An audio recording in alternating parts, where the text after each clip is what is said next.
দেবিদ্বারের সুলতানপুরের এক গ্রাম, কুমিল্লা দেবিদ্বার, স্টেজে উঠছি, 50 জন পুলিশ আমাকে গ্রাউ করছে। আমি ওসির হাত থেকে মাইক্রোফোন টেনে এনে আমি ওয়াজ করছি।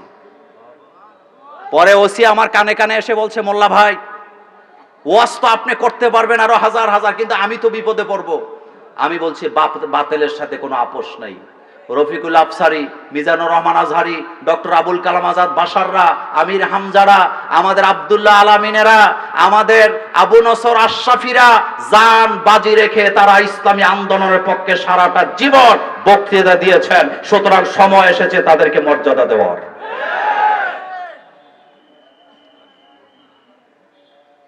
ইসলামী আন্দোলনকে যেদিন নিষিদ্ধ করা হয়েছিল বাংলাদেশে, তার পরের দিন জুমায় খতিবরাই প্রতিবাদ করেছিলেন, এবং আমার এখনো মনে আছে, সেই ভিডিও এখনো ছড়ায় আছে। আমি সেদিন মিম্বরে দাঁড়ায়া 40টা ক্যামেরার সামনে বলেছিলাম, যারা ইসলামী আন্দোলনকে নিষিদ্ধ করেছেন আর সময় নাই, অচিরেই তারা আল্লাহর জমিন থেকে নিষিদ্ধ হয়ে যাবে। হয়েছে কি হয় নাই? হয়েছে কি হয় নাই? তো তুমি আমারে কিসের সবক দিতে আসো মিয়া? কিসের সবক তুমি আমাকে দাও?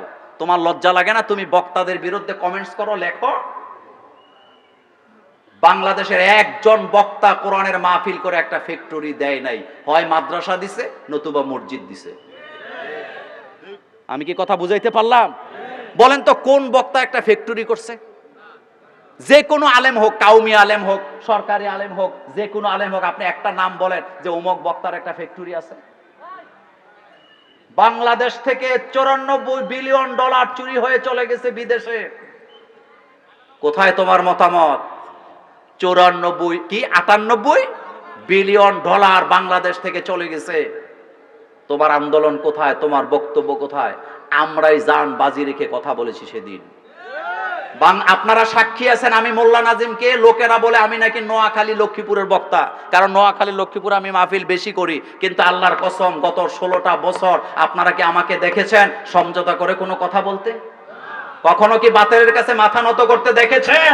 প্রশ্নই আসে না, প্রশ্নই আসে না, প্রশ্নই আসে না। এই বক্তাগুলোর অবদান বিশাল। সবাই জান বাজি রেখে কথা বলে গেছে।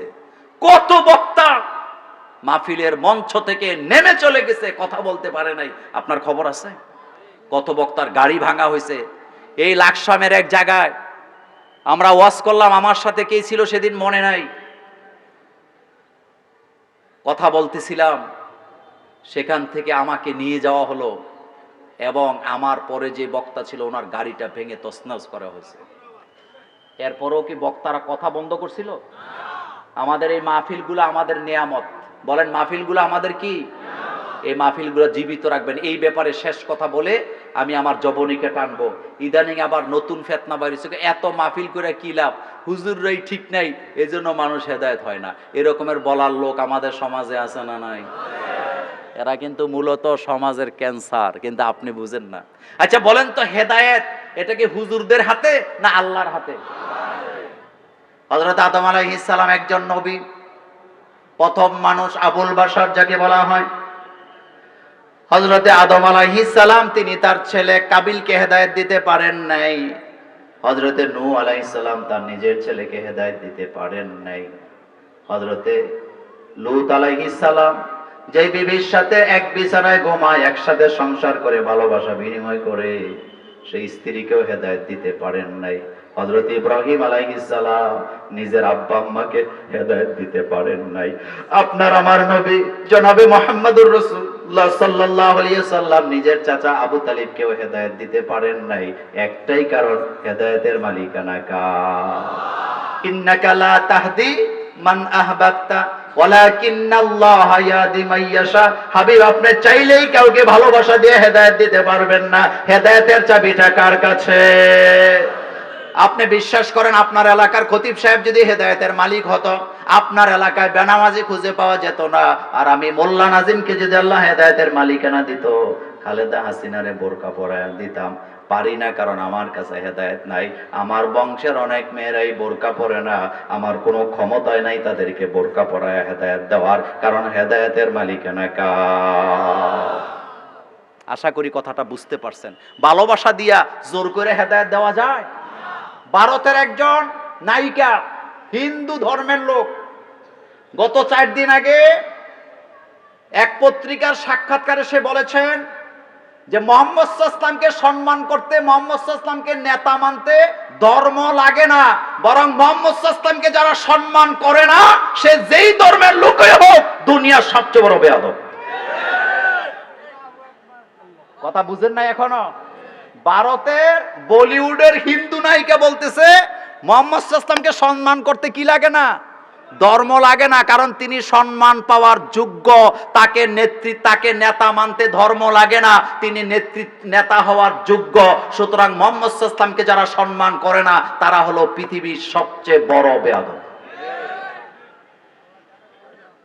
ভারতের এক নায়িকা কারিশমা কাপুর বোম্বে এয়ারপোর্টে ধরা পড়ছে বোরকা সহ। কথা কি বুঝো যুবকেরা? কি সহ? সাংবাদিকেরা একে চিন্না ফলাইছে, আইসা ধরছে, কয় আপনি বোরকা পরছেন কেন? হাসি দিয়ে বলছে, কেন পরছি বুঝো? কারণ আমরা সেলিব্রিটি, যেদিকে যাই পোলা পাইনে ধাক্কা ধাক্কি করে আসে সেলফি তুলতে। 10 জন দেহরক্ষী আমার নিরাপত্তা দিতে পারে না, কিন্তু একটা বোরকা আমার নিরাপত্তার জন্য যথেষ্ট। কারণ এটা যখন আমি পড়ি, আমাকে কেউ আর খুঁজে সুবহানাল্লাহ বাড়ি যেয়ে কই না। তাহলে এখানে ইসলাম আসলে লাভ না লস? সকলে নিরাপত্তা পাবে কি পাবে না? জান মাল সময় ইসলামের জন্য দিতে রাজি আছি না নাই? এই কথাটা আল্লাহ এখানে বলেছেন, তোমরা যেগুলাকে ভালোবাসা নিয়ে ডুবে আছো, যদি আল্লাহর পক্ষ থেকে গজব আসে, এই জিনিসগুলা তোমাকে বাঁচাতে, আমার মৃত্যু যেদিন আসবে, আমার ছেলে মেয়ে আমাকে বাঁচাতে পারবে না, আমার টাকা, আমার দোকান আমাকে বাঁচাতে পারবে না। আপনাদের মনে আছে করোনা ভাইরাসের সময় এসালম গ্রুপের তো টাকার কোনো অভাব ছিল না। আইসিইউতে রাখা হয়েছে তাদের এক পরিবারের 6 জন 7 জনকে। অক্সিজেনের মাস্ক নিয়ে টানাটানি করছে, এটা আপনারা বোধহয় শোনেন নাই। এটা শোনেন নাই? কিন্তু বাঁচাতে ইটালির এক যুবক, কোটি কোটি টাকার মালিক, করোনা ভাইরাসে আক্রান্ত হয়েছে। সে তার অ্যাকাউন্টের সকল ডলারগুলা দিয়ে দিতে চাইছে হসপিটাল কর্তৃপক্ষকে। হাসপাতালের ডাক্তার বলেছেন, আমি নিজেই তো বাঁচি কিনা সন্দেহ, টাকা দিয়া জীবন পাওয়া যায় না। সুতরাং বাড়ির মহব্বত, তারপরে কি বলে, সম্পদের মহব্বত, স্ত্রীর মহব্বত আমাকে যেন দিনের পথ থেকে দূরে সরিয়ে রাখতে না পারে। আমি আমার জান, আমার মাল, আমার সবকিছু কাকে দেব? কুল ইন্না সলাতি, পড়েন, কুল ইন্না সলাতি ওয়া নুসুকি ওয়া মাহইয়ায়া ওয়া মামাতি লিল্লাহি রাব্বিল আলামিন। বলেন আমার নামাজ, বলেন আমার নামাজ, আমার কুরবানি, আমার জীবন, আমার মরণ কার জন্য? সবাই পড়েন, কুল ইন্না সলাতি ওয়া নুসুকি ওয়া মাহইয়ায়া ওয়া মামাতি লিল্লাহি রাব্বিল আলামিন। তাহলে দিনের জন্য হিজরত করতে রাজি আছি না নাই? আরো জোরে বলেন, দিনের জন্য জিহাদ করতে রাজি আছি না নাই? আপনাদের লক্ষ্মীপুরের সন্তান কাজী ইব্রাহিম, উনি কি চোর? আসতে কইছেন। উনি কি ডাকাত? উনি কি হাইজ্যাকার? কিন্তু উনি দেশ থেকে গেল কেন? দিনের জন্য। কিসের জন্য? কাজী ইব্রাহিম হুজুরকে বলা হয়েছে পাগল। করোনা ভাইরাসের সময় তার বক্তব্য শুনে অনেক বেয়াদবরা বলছে উনি নাকি পাগল। তো উনি যা বলছে সবই তো প্রমাণ হয়েছে, এখন তুই পাগল, তো 14 গোষ্ঠী পাগল। আজহারির চাইতে ভদ্র। আচ্ছা, আমরা না হয় ধমকা ধমকি করি ওয়াজের ময়দানে, আমি না হয় ধমকায় কথা বলি, আমি না হয় নর্মাল কথা বলতে পারি না, সব মানুষ তো আর একরকমের কথা বলে না। আচ্ছা, আজহারির চাইতে ভদ্র বক্তা বাংলাদেশে আর আছে? আসতে কইছেন। তো হ্যাঁ, দেশে থাকতে পারলো না কেন? হ্যাঁ, কিসের কারণ? কারণ একটাই, কারণ কয়টা? একটা, ওমা নাকামু মিনহুম ইল্লা আইয়ুমিনু বিল্লাহিল আজিজিল হামিদ।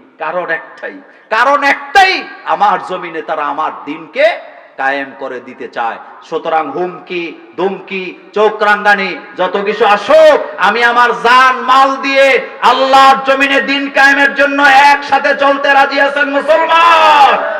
দুই হাত উঁচু করে আমার আল্লাহকে দেখায় দেন। আরো জোরে আল্লাহু আকবার। আল্লাহ যেন আমাদেরকে কবুল করেন, আমরা বলি আমিন। আরো জোরে বলি আমিন। আমার মাহফিল অনেক দূরে, আমার নাইম আমাকে ছাড়তে রাজি নাই, বলছে হুজুর আপনি মাগরিবের পরে একটু আলোচনা করে দিয়ে যাবেন। আপনারা কি আমার কথা রাগ করছেন, কষ্ট পাইছেন? আল্লাহ যেন আমাদেরকে একসাথে কাঁধে কাঁধ মিলিয়ে দিনের জন্য জেহাদের পথে যেন চলতে পারি, আমরা যেন আল্লাহর জমিনে আল্লাহর দিন কায়েমে একসাথে চলতে পারি জান এবং মাল দিয়ে। আল্লাহ আমাদের সকলকে কবুল করুক। আবারও দেখা হবে অন্য কোনো দিন, অন্য কোনো আয়াত, অন্য কোনো বিষয় নিয়ে। সে পর্যন্ত আল্লাহ পাক আমাদের সকলকে ভালো রাখুক, নিরাপদে রাখুক। আসসালামু আলাইকুম ওয়া রাহমাতুল্লাহি ওয়া বারাকাতুহু।